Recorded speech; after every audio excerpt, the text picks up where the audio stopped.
एक माला जप किया तो विश्वास मानो उससे आपकी शक्ति और भक्ति दोनों बढ़ रही है। ध्यान दीजिए, शक्ति बढ़ रही विषयों पर विजय प्राप्त करने की, और भक्ति बढ़ रही प्रभु के चरणारविंद की आसक्ति। एक माला जप किया तो आपकी शक्ति और भक्ति बढ़ रही है। फिर ये शक्ति और भक्ति हमारी बढ़ क्यों नहीं रही? असाधन हो रहा है। जीवन भर करते रहो, असाधन करते रहोगे तो अनुभव में नहीं आएगा। कृपा सिंधु तो कृपालु हो, कुछ भी करें उनके ऊपर किसी का शासन नहीं, लेकिन आपको जो अनुभूति होनी परमानंद की, दिव्य साधना की, उसमें आपको सावधान होना पड़ेगा। अगर आप सावधान नहीं होंगे तो जन्म जन्मांतर लगेंगे, पर तभी आपको अनुभव होगा जब आप सावधान हो जाएंगे। पहले समय आप नष्ट कीजिए तो आपको अगला जन्म देंगे प्रभु। जैसा पीछे वर्णन हुआ कि जो योग से भ्रष्ट हो जाते हैं उनकी क्या गतियां होती है। हम क्यों इतना लंबा खींचे? अभी से जो हमें कल करना है आज क्यों न करें? जो आज करना है अभी से क्यों नहीं? आना तो यही है, बिना निर्विषय हुए भगवत साक्षात्कार नहीं होगा। तो चलना तो है ही है, जब छोड़ना ही है तो कल क्यों? आज ही न छोड़ेगा, आज ही हम भगवत प्राप्ति के लिए अपने आप को पूर्ण समर्पित कर दें। यदि कोई ऐसा कहे कि ये जो हम गलती कर ली ये हमें मालूम नहीं था, तो घोर अज्ञान झूठी बात है। अंदर में बैठे हुए प्रभु सबको बताते हैं।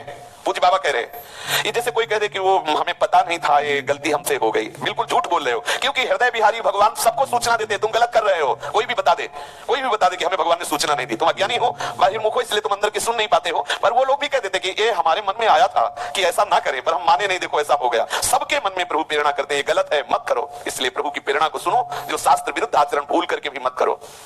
थोड़ा भजन करने पर भी उसका प्रभाव आपको दिखाई देगा। ये इसीलिए नहीं दिखाई देता है क्योंकि आप गलत आचरण कर बैठते हो, गलत बोल दिए, गलत देख लिए, गलत सुन लिए, गलत आचरण कर लिए। चलो एक बार हो गया, दो बार हो गया, फिर सावधान हो जाइए। क्यों जन्म को नष्ट कर रहे हैं? यहाँ ऐसा उपदेश किया जाता है, भगवान का शरणागत चाहे जितना गंदा आचरण कर, भगवान उद्धार कर देंगे, क्योंकि उसे हमको जोड़ना है। ये केवल जोड़ने की बात है।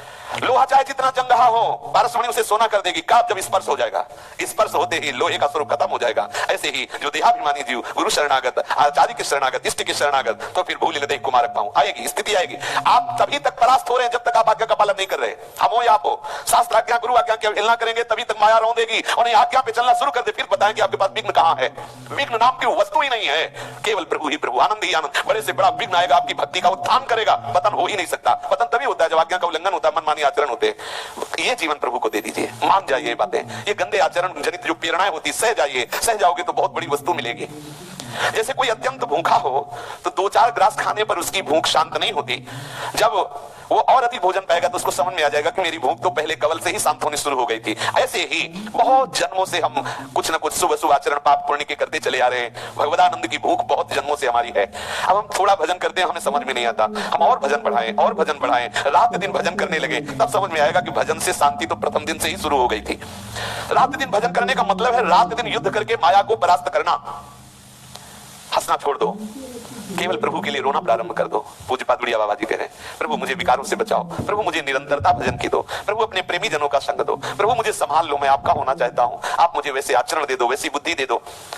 यदि हमारा रोना प्रभु के लिए होने लगे तो हमारा काम बन जाए। देखो विवश क्या करता है, बच्चा क्या करता है, रो देता है क्योंकि उससे कुछ होने वाला नहीं। तो हम कम से कम रोना तो सीख जाए। हम एकांत में बैठकर अपने प्रभु से प्रार्थना करें कि प्रभु मुझे संभाल लो। जब आपने स्वीकार किया है, शरणागति दी, तो नाथ मुझे अपने लायक बना लो। भजन करने वाले का जब तक भजन में राग नहीं होगा तब तक उसके हृदय में सच्चाई नहीं आएगी। ध्यान दीजिए, हमारा भजन क्यों नहीं निरंतर होता? क्योंकि भजन में महत्व बुद्धि नहीं है। नाम जब कर रहे हैं, विषय की बातें कर रहे हैं, प्रपंच की बातें कर रहे हैं, आवश्यकता पड़ी बिना माला पूरा हुए से छोड़ दिया, प्रपंच के कार्य में महत्व बुद्धि है। देखो इन महापुरुषों की महत्व बुद्धि बात करने के लिए जब आता है तो हिचकते हैं कि कैसे नाम छोड़ करके बोले।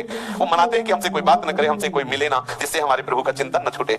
पूज्य पंडित गया प्रसाद जी महाराज जैसे परिक्रमा लगाते होते, कोई संत महात्मा ही मिलने तो बहुत विवश हो जाते, फिर खड़े हो जाते। खड़े होकर जो वार्ता की वो भी भगवत वार्ता, और फिर परिक्रमा को प्रणाम करके रजमुख में डाल के फिर मौन होके लगाते। नाम नाम, इतना नाम में प्रेम हो जाए कि बोलना पड़े तो ऐसा लगे कि क्यों बोल रहा हूं, क्यों मैं बात कर रहा हूं। हमें थोड़ा उसके लिए कष्ट होना चाहिए बोलने के लिए। हम तो ऐसी साधारण बातों में माला रख देते हैं, साधारण बातों में भजन छोड़ देते हैं। भजन में जब तक राग नहीं होगा तब तक सच्चाई जीवन में नहीं आएगी।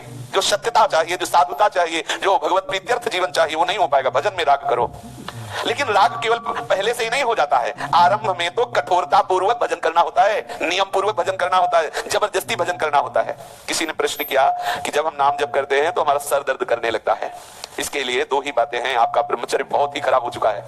क्योंकि आपकी जो तंत्रियां हैं, जो नस नाड़ियां हैं, वो शक्तिहीन हो गई है। दूसरी बात है, आपका पेट खराब है, आपके पेट में गैस बनती है, कब्ज है, उसका सुधार कर लो। भजन से तो एक आनंद की शीतलता दौड़ती है, एक मस्तिष्क में ऐसा लगता है जैसे कोई नशा चढ़ रहा हो ना, तो नशे में एक उन्मत्तता, एक खुमारी, एक आनंद। ऐसा थोड़ी होता है भजनानंदी वो टेबलेट रखे रहे सर दर्द के कि वो हर समय देखो सर दर्द हो रहा है, ऐसा नहीं। तुम तो 2-4 माला करते होगे। ऐसे ऐसे भजनानंदी है कि एक सेकंड कभी भजन नहीं बंद होता, एक सेकंड। पूरा जीवन जिन्होंने भजन का अभ्यास किया ना, छा गया है, हर नस नाड़ी में मंत्र और नाम छाया हुआ है। अब वहां जपना नहीं है कि हम आपसे बात कर रहे हैं तो मंत्र भूले, छाया हुआ है। यही तो भजन का अभ्यास का फल मिलता है। क्या प्रभु देते, सच्ची मानिए, क्या देते, आप रोगे, निहाल हो जाओगे। जब आपका परिणाम प्रकाशित होगा ना तो आप नाचोगे। अगर बुरे आचरण किए, मनमानी आचरण किए, तो फिर देख लेना परिणाम प्रकाशित होगा। अवश्य में भोक्तव्यम कृतम कर्म शुभाशुभम।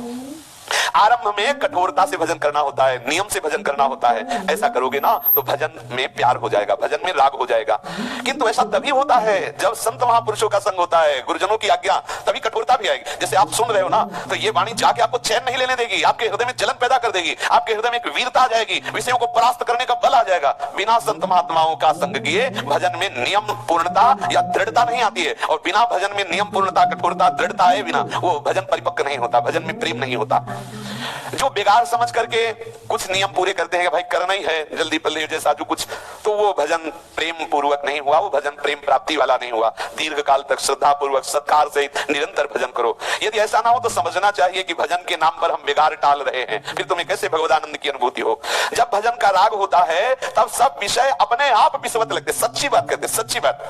जब आपके हृदय में भजन का प्रकाश होगा ना, तो यही हृदय है, यही हृदय। एक दिन एक उपासक से कह रहे थे कि इसी हृदय ने हम ब्रह्मास्त्र का चिंतन किया है और इसी हृदय में सहचरी भाव का चिंतन हुआ है। तो यदि ऐसा होता कि सीधे आयो सहचरी भाव, तो समझ में आता कि नहीं, सबका स्वरूप सहचरी ही है, सबका स्वरूप सहचरी ही। इसी आत्म तत्व का चिंतन हुआ था अहम ब्रह्मास्मि, इसी शरीर में, इसी शरीर में। और इसी का चिंतन उन्हीं की कृपा से जो हुआ कि मैं से, तो वही आत्मस्वरूप सहचरी, जो आत्मस्वरूप अहम ब्रह्मास्मि, वही आत्मस्वरूप सहचरी, वही आत्मस्वरूप सखा, वही आत्मस्वरूप गोपी, वही आत्मस्वरूप दास। जैसी भावना करो वैसे ही आपका आत्मस्वरूप प्रकाशित हो जाता है, वैसे ही प्रकाशित हो जाता है। इसीलिए कह रहे हैं कि आप जब भजन करोगे, भजन का प्रकाश होगा, तो समझाना नहीं पड़ेगा। सच्ची मानिए, कुछ अच्छा नहीं लगता, कोई सार वस्तु, मन को समझाना नहीं पड़ता कि अरे ये विषय भोग ना करो नहीं तो भगवत प्राप्ति नहीं। ऐसा नहीं होता। जैसे तुम शौच को लपेटना नहीं चाहोगे, जैसे तुम वमन को खाना नहीं चाहोगे, जैसे विष को खाना नहीं चाहोगे, ऐसे ही तुम ब्रह्मादि के भी भोगों की लालसा तुम्हारे हृदय में नहीं रह जाएगी। ऐसी घृणा बुद्धि पैदा हो जाएगी भजन से। ऐसा मत समझो कि भजन करने वाले नाटक